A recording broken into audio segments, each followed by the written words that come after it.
If you want to become a successful personal trainer, you need to study successful personal trainers.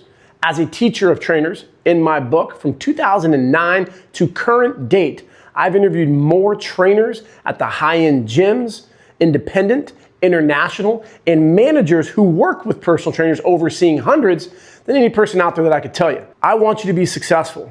These are the 3 most common traits, and I'm gonna focus on these 11 individuals over here, which is a pretty accurate sample size of the current market, 60 to 70% male, 30 to 40% female. 2 Joes, Poojan, Tilo, Cody, Dylan, Megans, Chelsea, and Miranda. These are the 1%ers, and if you are the 1%ers, you're making more than $125,000. Number 1, the passion for success. And this is widespread. It's not just about helping people. It's the foundation and fundamentals of where and how they learn to become a trainer. All of these trainers right here on the left-hand side went to numerous hands-on learning seminars. On the right side, all attended a 2-month internship. If you study some of the great celebrity trainers, Ben Bruno, Luca, Eric Cressy, Tony Gentilcore, they all did hands-on learning. Whether if they went to Eric Cressy's internship in Florida, Mike Boyle's in Boston, I believe, they are gaining hands-on experience. This is one of my favorite photos. I have this photo in my book, and I think this is one of the most important things for trainers to understand. The average trainer studies a textbook. Even worse, they get a bundle. A year's worth of reading a book, no hands-on learning. The most successful trainers are over here. They are learning hands-on in the trenches. It'll be like a race car driver, just reading a book and reading a book. You're not doing it. If you want to be successful as a personal trainer, you need to be learning hands-on with proper supervision. You want to be this person over here. Unfortunately, what we do is we go on Reddit, Facebook, we're listening to podcasts or people who haven't done this for 20 years. They need to be in the trenches. Are you currently training people? People over here are in the trenches. They're going to hands-on learning seminars. I love the podcast that I did with Luca, with Dr. Davidson.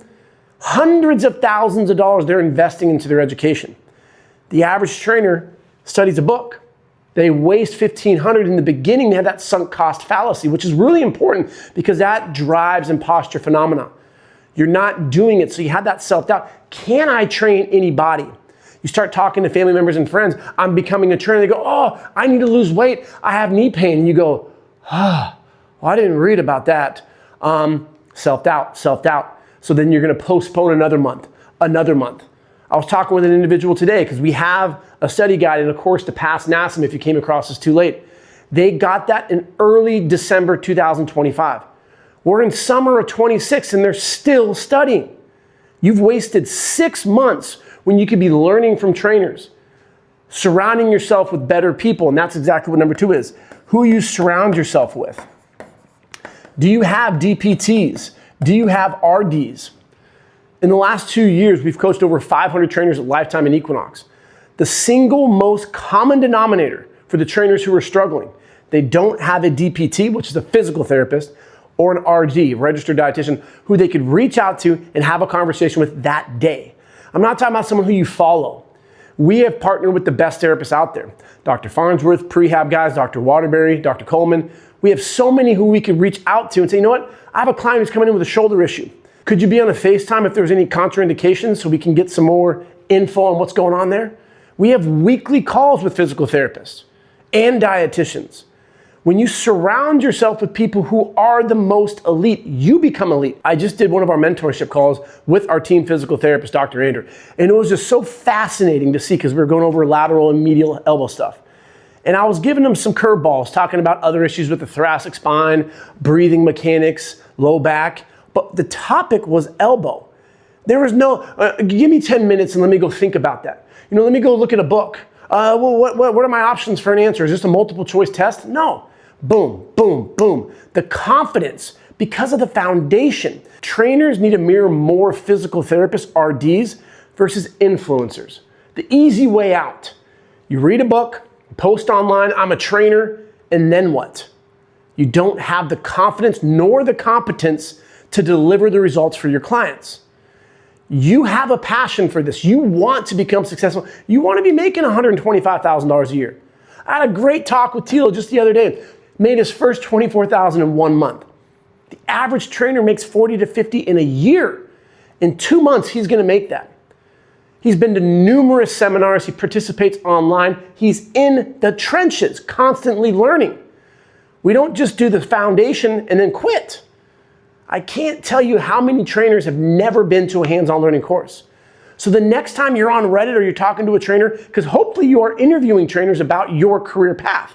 If you wanted to become a doctor, you would go and interview doctors, survey them, gain knowledge, best routes. You wouldn't just go online and click on the first link, would you? And then you have a career counselor who's like a mentor.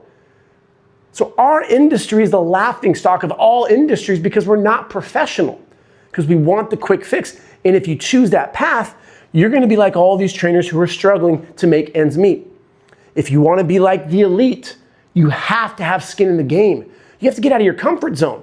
Are you charging what you're worth? Most trainers have a fear because they're thinking about their bank account. $50 an hour, that's a lot. We charge $150 to $350 here in Santa Monica per session. We don't freak out about that because we have the best therapists, the best RDs on our team, and we know for a fact we will get you results. If you need to get out of pain, we'll get you out of pain. If you need to work with an RD because you have some metabolic disease, cool, we got you covered. We know how to navigate each case scenario. And last but not least, the common denominators with the most successful trainers is they look the part. Now, this one is taboo. If you go online, you're just gonna get into a cluster F of a bunch of people arguing. It's this U-shaped curve. You got people over here who are in phenomenal shape, bikini competitors, and they're saying, oh, these people over here, they're a bunch of fatsos, and the people who aren't in the best shape are commenting over there. It's not realistic, blah, blah, blah. It's not going anywhere. It's like politics, right versus left. So my question would be, instead of asking trainers, survey clients. As a gym owner of 10 plus years, I get inquiries on a regular basis. And then my responsibility is to ask them, would you prefer male or female? And the majority of the time what I hear back is, I want this person because they're in great shape. You will get, I prefer a female, or I want a dude, but more times than not, it's based around the looks aspect. So let's dissect that. What I'm talking about is under 15% body fat for males, under 20% for females. That's what this group right here has. And again, this is a tough pill to swallow. I'm not saying you need to be a runway model. You just need to be in better shape than your clients. As a teacher of trainer, I'm not some jack. I got some big arms, but I'm not some physique competitor. I'm in better shape than all my clients though. And when I teach seminars, I'm in better shape than most trainers. I feel the responsibility. I need to practice what I preach. You'll hear the common analogy, you wouldn't go to a dentist with no teeth. Yeah, you probably wouldn't. You're like, what the hell, doc? You don't even have nice teeth. They look like freaking butter sticks. So my challenge for you is ask yourself, are you in the best shape of your life? And if you're not, what could you do to improve? Could you hire a trainer? Why not do 75 hard or a 3-month prep? We don't need to go to the extremes and now create eating disorders, but what can you do to level yourself up? There's a really cool story from a trainer over here in Santa Monica. We helped him get hired at Equinox, and he was, average. He was struggling with his business. He took a personal accountability, and he went through a crazy transformation, like literal rock star status. His book of business went through the roof. He was able to quit Equinox, and he does everything independent and online, all because of that transformation. So again, look in the mirror. Use some David Goggins. Look at yourself in the mirror, the accountability mirror. Are you in the best shape of your life? If not, why? And we can't be looking at a 20-year-old and comparing it to a 40-year-old. Wait, the same amount of hours in a day, that's bullshit. Because if you have kids, if you're the CEO of a company, your life is different than the 20-year-old who's at home, living with mom and dad, no financial responsibilities, on TRT at freaking 20, taking peptides and all this crazy shit. That physique is not realistic. So it's who's your market? My clientele, 40 to 70 plus. Who are you working with? And if you're at a gym that's very aesthetic appeasing, you're gonna need to level yourself up because the clients are looking at you. They're sizing you up. The other trainers are gonna say, oh, it doesn't really matter, but it's in the eyes of the beholder. Who's your potential market? And if your clients are going, I don't want to work out with him because he doesn't look like a trainer. Or I don't want to work out with her because she doesn't look like a trainer. That's the most important thing. So look at these 3 areas of opportunities. Where does your learning come from? I just did a great podcast with a PTL1 from Lifetime in Colorado. He talks about the diversification for trainers' backgrounds. He loves seeing an SUF CPT, an FRC, programming around pain, variety, not just NASM, PES, CES, wellness coach, all the same curriculum. Diversify your learnings and become more of a critical thinker. Surround yourself with the best. Do a local search, trainers near me. Pay the most expensive one. Get that experience. Why is that individual charging so much? See if they will mentor you. Pay them. Invest in yourself. And last but not least, especially in these summer months, you're going to lose some business. Take it onto yourself to level up your physique. Go on some extreme workout challenge. Sign up for a marathon. Go through a transformation. Look at your SWOT analysis for your business and physique, strengths, weaknesses, opportunities, and threats. Where could you improve? If you've always wanted beautiful calves, don't blame your genetics. How can you incorporate a calf program to get bigger calves? 90 days to giant calves. Do some donkey calf raises like Arnold was. What can you do to better your physique? Because I guarantee you that will have a direct impact on your business. Incorporate these 3 things into your business.